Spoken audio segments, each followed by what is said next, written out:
Agora tem mais um assunto que repercutiu, né? O presidente Jair Bolsonaro passou mais uma semana sem falar, Alexandre. Entrou a semana calado e vai sair calado, né? Esse atrapalhou esquemas que havia, né? Entrou para respeitar o patrimônio do povo, o estado do povo, mas enfim, né? Ele agora não quer abrir a boca para não ser acusado de estar estimulando as pessoas que estão se manifestando a favor dele, a favor da democracia, a favor da Constituição, a favor da transparência nas eleições, né? Na quinta-feira, por exemplo, ele foi ao Clube do Exército para a entrega das espadas aos novos generais. Eu o vi de perto, estava com um semblante muito triste, não abriu a boca, entrou e saiu de boca fechada, e teve gente, eu estava meio atrás, não vi, mas teve gente que me disse que viu lágrimas na hora que tocou o hino nacional, né, e que todo mundo cantou, e ele ficou de boca fechada, triste, né. Eu acho que é o seguinte, é a primeira vez que acontece isso numa eleição com ele sempre foi vitorioso. Se elegeu vereador do Rio de Janeiro, se elegeu deputado federal 6 vezes, se elegeu presidente da República, e enquanto isso elegeu os filhos, elegeu governadores, prefeitos, elegeu senadores, elegeu deputados estaduais, federais, vereadores, né? Inclusive na última eleição, né? Mas não se elegeu por pouco. Exatamente com alguma coisa que ele temia. Ele é autor do último projeto de lei aprovado no Congresso, com voto, com comprovante impresso do voto. Foi aprovado, foi para o veto da Presidência da República, que vetou, Dilma vetou. O Congresso derrubou o veto da Presidente por 70% dos votos, mas o Supremo veio e sepultou tudo. Então ele deve estar muito triste, está magoado, mas não abre a boca para expressar essa mágoa, simplesmente não ri, como uma boa parte do povo brasileiro. 34 ministérios, são 11 a mais do que existe hoje. E para quem não conhece Brasília, na esplanada dos ministérios há prédios para 19 ministérios apenas, podem, no Palácio do Planalto, podem caber mais uns 3 ministros, né? Então vai até faltar lugar para 34 ministérios. Você mencionou que as manifestações também são um assunto não resolvido, Alexandre. Os manifestantes ainda não tiveram uma resposta, né? Estão esperando uma resposta.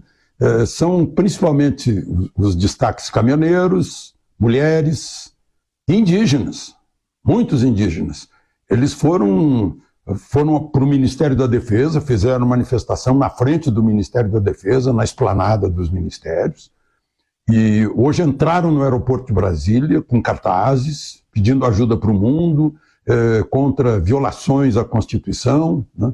As manifestações defendem a volta à Constituição, ao devido processo legal, ao Estado de Direito, querem transparência nas eleições, uma explicação a respeito disso, né? Interessante é que ninguém lembrou de ir ao Senado Federal, que é o único ente constitucional que pode dar uma resposta para isso, porque é o único que pode julgar ministro do Supremo, né? Aliás, o Senado, acho que pela primeira vez, teve povo no Senado, aproximou-se do povo na Comissão de Fiscalização, Controle e Transparência. 25 pessoas depuseram lá, além de deputados e senadores.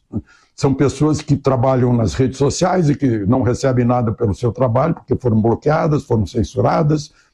São juristas que foram convidados e apresentaram soluções legais para resolver essas questões, né? Mas até agora a gente não ouviu nenhuma resposta do presidente do Senado a quem cabe pautar esse tipo de assunto, né? O Senado, como eu disse, é o único ente constitucional para mostrar uma saída normal de um impasse que metade dos eleitores, metade da população no mínimo, do povo, que é o senhor do poder, que é a origem do poder, está reclamando.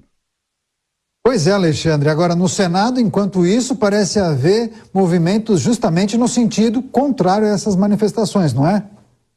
Sim, parece que são propostas no Senado que contrariam tudo que está se manifestando, se pregando nas manifestações.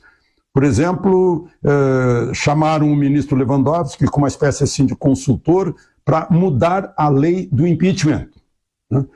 E a mudança que está proposta simplesmente anula a possibilidade de impeachment de ministro do Supremo, porque diz que ministro do Supremo não pode ser julgado pela interpretação da Constituição. Aí não vale, né? Aí deixa de ter força a lei do impeachment. Bom, uma outra questão lá dentro é que Renan Calheiros apresentou uma série de medidas que praticamente punem como crime todos os protestos, as manifestações que estão sendo feitas agora. Em outras palavras, resumindo, diz o seguinte, né, é antidemocrático, atenta ao Estado de Direito qualquer manifestação que o adversário fizer contra nós. Né? Isso é bem Coreia do Norte. É incrível, né? A outra coisa, o Supremo está julgando, a pedido da Associação de Magistrados Brasileiros e dos juízes federais, uma resolução do Conselho Nacional de Justiça que restringe a presença de juízes e de Ministério Público nas redes sociais, né? E Moraes ao votar diz que ainda é pouco, que tem que restringir mais ainda, né? Aliás, no TSE se soube que foi contratada uma empresa para monitorar as redes sociais, fazer uma espécie assim de espionagem para ver o que é do interesse do TSE, né?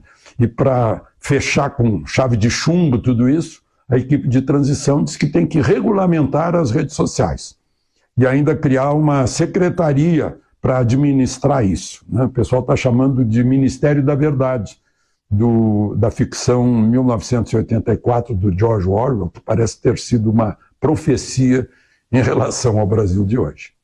Alexandre, você falou há pouco no apoio do PT, Arthur Lira, para ficar na presidência da Câmara. Para você, há chances de ele ficar? Sem dúvida, Arthur Lira já está reeleito presidente da Câmara. Nessa semana, numa noite, ele jantou com Bolsonaro e o Partido Liberal. No dia seguinte, foi visitar Lula no hotel, né? E recebeu o apoio do PT, do PV, do PCdoB, do Partido Socialista, e já tinha apoio de 10 outros partidos do Centrão, né? É o seguinte, é que o brasileiro comum pensa que o Brasil está dividido em esquerda e direita. Agora, isso não vale para os políticos. Nos políticos não vale a ideologia, vale a união pelo poder. A ideologia não conta, eles muitas vezes nem entendem, nem sabem que doutrina política quer dizer a sigla partidária dele, né? O que interessa é se apropriar do Estado, que deveria ser do povo para servir ao povo e é sustentado pelo povo, pelos impostos, inclusive os impostos dos mais pobres, né? É o contrário, o Estado é nosso, né? Como são nossos os bancos estatais, os ministérios, as empresas estatais, essa é a cabeça. Chama-se isso patrimonialismo, né? É a política, o partido político, o político se adonando do estado do patrimônio público, que deveria servir o povo, né? E ainda cria uma máquina de privilégios, né? Alguns recebem, outros não recebem, alguns ficam esperando, outros não, alguns têm aposentadorias poupudas, salários altos, outros não, né? E falam em igualdade, quando tem cidadão de primeira classe, né? E tem uma segunda classe. Uma primeira classe é a nomenclatura desse sistema patrimonialista. Sempre que alguém aparece lá para atrapalhar, fazem de tudo para impedir que fique, né? Essa é a questão, né? Porque alguém que foi eleito por acaso e está atrapalhando esse sistema, né, tem que ser retirado. Aí vale tudo para retirar.